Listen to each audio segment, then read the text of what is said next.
And welcome back, my friends. Here we are at the museum with Halloween 3, Season of the Witch. And this was a huge disappointment for me and my friends when we went to the theaters because we were expecting to see Michael Myers. And you do not in this film. This is a classic example of someone selling out a name to make a buck. They took a film called Season of the Witch, slapped Halloween 3 on it, and put it out in the theaters. And it's actually not a bad film, especially now if you go back and watch it with an open mind, not expecting to see Michael Myers, not expecting it to actually be a part of the Halloween series. It's not a bad film at all. It has its moments. It's rather entertaining. But it is the one Halloween out of them all that really doesn't fit into the series. So getting back on track here with Halloween 4, The Return of Michael Myers. It's an appropriate title for the film since the third one didn't have him in it. And, I don't remember this one nearly as well as I do 1 and 2. 1 and 2 I watched a lot. I think I mentioned in the previous episode how I'd watch it every Halloween until the wife kind of didn't want to keep that tradition up, and that was the end of that. But I did watch 1 and 2 way more than any of the following sequels. But I have seen them all, of course. I've seen every one of them, actually, even though I don't own the latest trilogy. I did see them. I picked them up at the library and watched them, and had mixed emotions about them. I liked some things about it, didn't like some other things about it. I don't want to get into too much detail here about those, but they did well. I think they were reasonably popular and did okay at the theaters, and good for them. So we may yet see another reboot. I wouldn't think that that's probably going to be the end of it, even though they did a pretty good job of finishing him off in that last film. We've seen many times from Hollywood, that nothing's ever really dead. There's always a reboot, a re-envision, something that they can do, or a resurrection. Come on, Jason. How many times did you think Jason was down from the counting out, and they managed to bring him back numerous times? So never assume that Hollywood is done squeezing that dollar for pennies, because they will rehash to death. The older you get, the more you realize a lot of the films that you thought were originals were remakes of old classics. And, you see it happen over and over and over again, where they keep remaking old classics. And I'm fine with re-envisionings or them redoing things.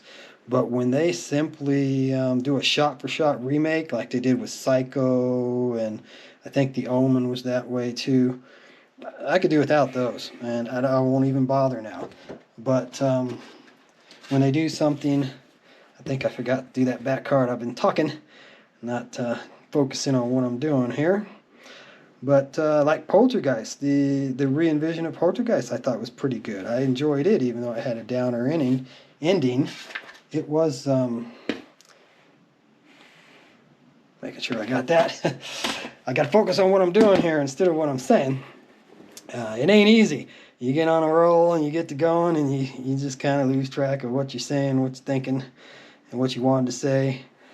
But, I'm doing these one-shot takes, kind of like just we're hanging out together. And, if I scripted everything and tried to reshoot everything when I said something wrong or messed something up, I'd never get anything done. So I know there's been some feedback that I've gotten on both sides. Some people like it, some people don't. Well, channel's not going to be for everyone.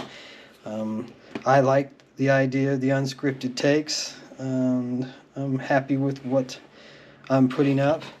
And you can't please all the people all the time, That's just the way it is. Now this one, I forgot to look and see if I could dig the original one out that I had of this, but there are two versions of this one out there if you can find it. One of them says that it has a commentary track with Jamie Lee Curtis on it, and this one does not. I wish I'd found that or remembered to look that one up. But I was looking through for some other stuff and I didn't remember seeing it. But it's boxed up somewhere. And it's the exact same disc, exact same everything, except they just reprinted the back label and took off the commentary track as a bonus feature. So you might find that one, or look at the one you have on the shelf if you've got this, and see whether or not you have the original or if you have the reissue. I don't know the story behind that. I don't know if there was actually one produced and then some kind of licensing disagreement or something. But the very first print of that did list a commentary track that was not on the disc and was never included on any DVD release that I saw. So, anyways, this is the last one in the series of the original run, I guess you'd call it, before Rob Zombie stepped in and did his re-envisioning, which I liked the first one. I really did. I thought he did a pretty decent job on his version of Halloween 1, but I most definitely did not care for his redo of Halloween 2. It just didn't connect with me, didn't click. And, you know, that's the way things go. So anyways, Halloween Resurrection. I've probably only seen this one a couple of times. And then we've got a rather extensive advertisement here in this one. I'll just briefly flip through that so you can see what they were marketing at the time. Oh my gosh, it's rather huge. It's got a lot going on here to look at. But it seems like they're mostly horror themed. We got the Hellraiser series there, and the Mimics, and Dust to Dawn, and Children of the Corns, The Crow. Whoa, what a great movie that was, huh? We're even showing the Scream series here, which I just recently saw the latest Scream 6. It was decent, up to par with the rest of them. If you're a fan of the Scream series, I don't think you'll be disappointed in the latest version. Oh, the Highlanders, cool. They got the Highlanders, and ooh, a Jackie Chan page. All right. I'm a big Jackie Chan fan. I do like Jackie Chan. And then we've got the Jet Lis. So Dimension Films is giving us a lot of good stuff. Alrighty. So wrapping it up here. This is the last Halloween that I have to show you on DVD. 2-disc special edition of Rob Zombie's version of Halloween. And as I already stated, I did enjoy this one, but I did not enjoy his Halloween 2. And I did buy it. I bought it to watch it. I didn't go to the theaters, so I did have it, but I disliked it so much that I gave it away to a friend who said that he thought it was pretty good. Well, if you think it's pretty good and you'll enjoy it and you like it, here you go. And that's why I don't have it to share with you today. So, no booklet in this one. Looks like it's just the disc. But it's a pretty cool disc there. I like that one. That's pretty neat. And so there you have it. That is the Halloweens that I have. I hope you enjoyed looking at them. And I hope you have a great day. And we'll see you another time.